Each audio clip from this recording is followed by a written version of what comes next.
Assalamualaikum dan salam sejahtera. So hari ini saya akan bercakap mengenai satu penyakit yang common di kalangan rakyat Malaysia, bahkan juga common di seluruh dunia.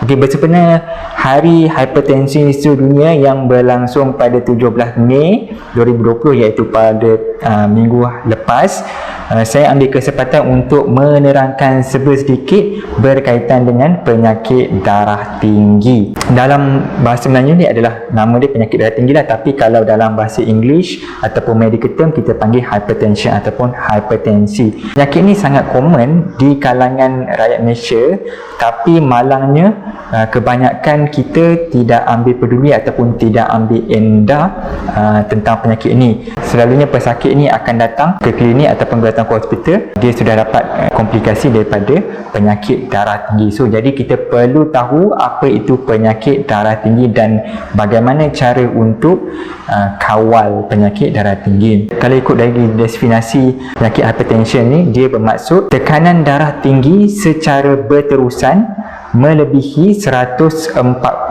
untuk sistolik dan atau diastolik lebih daripada 90, diambil sekurang-kurangnya 2 kali dalam jangka masa yang berbeza. Maksudnya kalau contoh anda ambil hari ini lebih daripada 140/90 dan anda ulang pada esok ataupun lusanya lebih juga 140, anda boleh dikategori sebagai pesakit darah tinggi. Selalunya kalau anda pergi ke klinik kesihatan, kita akan bagi satu slip kertas, iaitu slip ni actually untuk anda periksa tekanan darah tinggi dan anda catatlah. Selalunya kita akan suruh periksa di rumah ataupun di farmasi yang berdekatan. Kurang-kurangnya anda kena periksa bacaan ni at least 2 ataupun 3 kali seminggu untuk 2 minggu. Kita juga perlukan lebih daripada 2 bacaan supaya kita rasa confident, patient pun rasa confident untuk tengok kita katakan pesakit ada darah tinggi. Sebab tu apa-apa yang doktor anda bagi, anda perlu buat.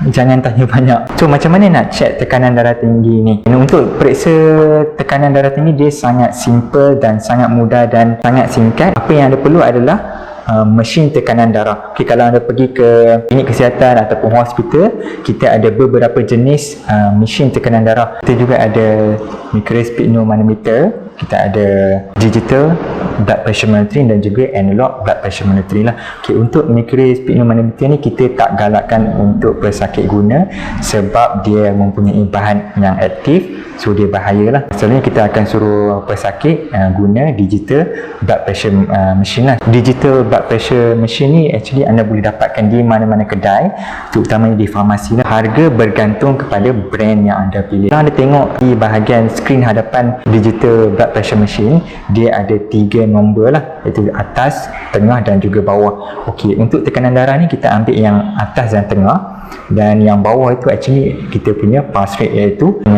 kadar jantung lah. Kenapa ada 2 bacaan? Yang ini selalu orang tanya saya, kenapa ada 2 bacaan? Ramai yang tak tahu, kita punya jantung dia bunyi loop dup loop dup. Okey, 2 kali lah loop dan dup. Okey, kalau dari fisiologi, so systolic ni maksud dia jantung akan pump darah pergi ke organ dan tisu, manakala diastolik, tekanan diastolik adalah darah akan dipam balik masuk ke dalam jantung. Faham tak?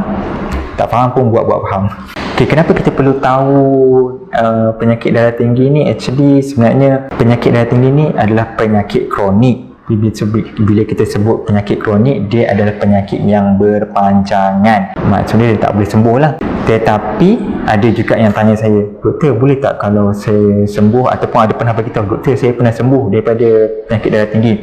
Okey, itu kes yang rare, pun kita jarang-jarang berjumpa, kita jumpa. Selalunya kalau sakit dia sembuh daripada darah tinggi ni, maksudnya dia ada penyakit-penyakit lain yang menyebabkan dia ada darah tinggi lah. So kalau kita treat dia punya penyakit tersebut, so darah tinggi dia pun akan hilang lah. Kes yang chronic hypertension ni dia sangat common. Selalunya pesakit dia memang tak ada apa-apa penyakit, tiba-tiba dia ada darah tinggi. Untuk penyakit chronic hypertension ni, dia memang perlukan rawatan yang berterusan, boleh kata seumur hidup.